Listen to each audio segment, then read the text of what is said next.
going to look at it back here. That is a blower motor vibrating. That is way too much noise. So that's an issue. We need to dig into this one and see what's going on.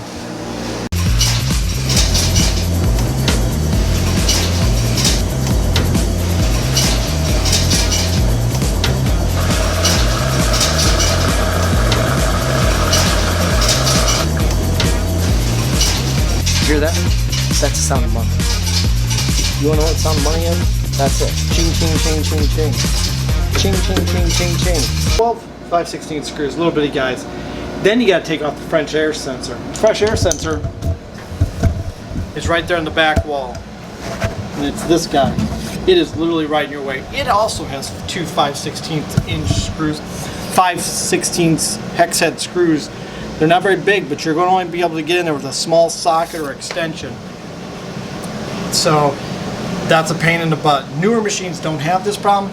Newer machines don't have all the screws this has. So when you pull this out, it's going to be a pain. You're going to have to pull up on it and then turn it and pull it out. Newer machines, it's not this big a deal. But here's what the problem is. This is the blower motor. This is what they look like on the older machines. They're metal with the plastic housing. When they get out of balance, or if a piece of this plastic breaks off, they will vibrate.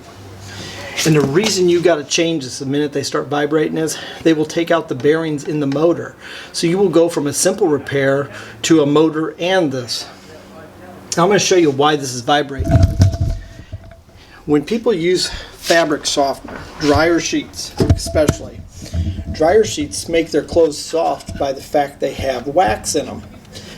Wax will coat this fan. Wax coats the inside of your dryer, and that's why all this lint sticks to everything.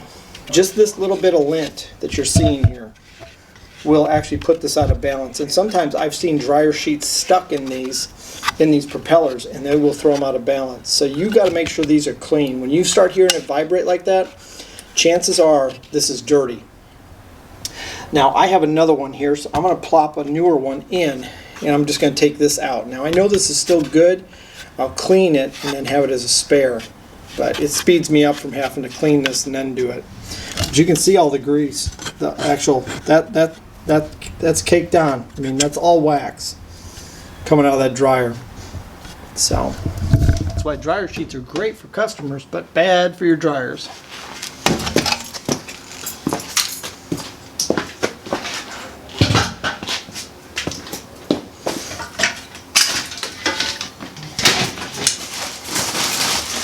Yeah, a lot of parts I gotta organize.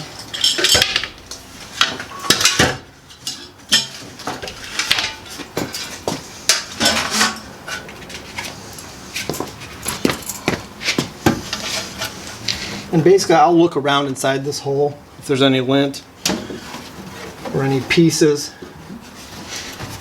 You know, this is one of those few times you can get behind this and clean it a little bit. If there's a little bit of lint, just knock it off.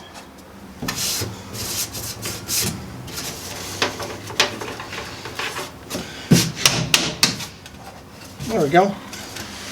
Now, let's see the fun part.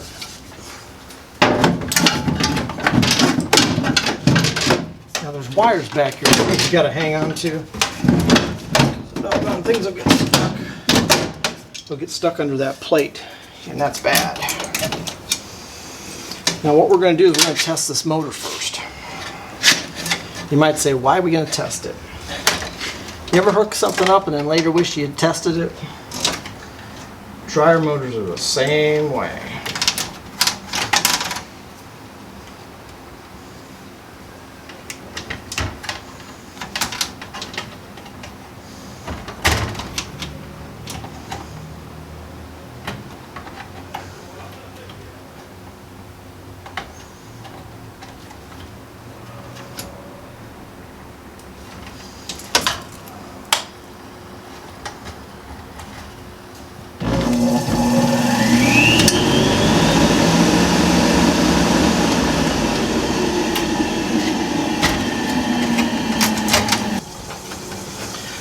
Now the wire harness just goes through the hole through the side of this box here.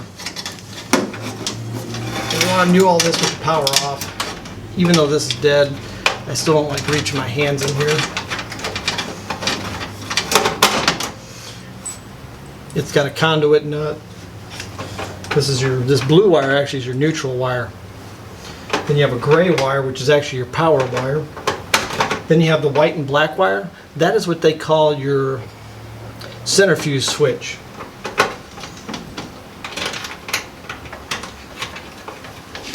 We'll talk about that later.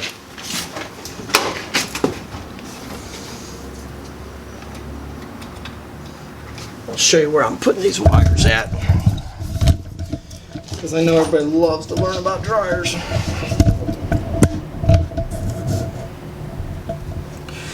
That's your neutral bar, that's your positive for your load 1, and that's load 2. If you have 220, that would be hot also, but we don't. So we're putting the neutral wire in. This hooks up to this plug right here for your sensor, which hooks up just like that. Now the gray wire hooks into the ice cube relay right here. You have a relay right here, and this relay. This is actually hot, but this is the wire that goes to this motor right here.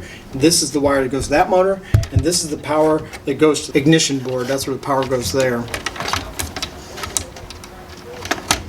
So this and this are basically your power to your 2 motors. Now that we know it's working, we just got to put our screws back in the plate, and we got to hook up our fresh air sensor, our thermistor they call it, and we got to hook up the limit switch for the cabinet here, which is the 155.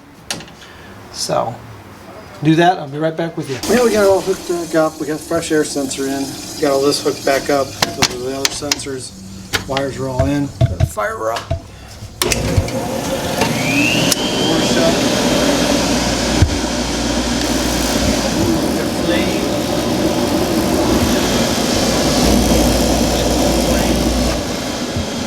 Sounds good. Another successful repair.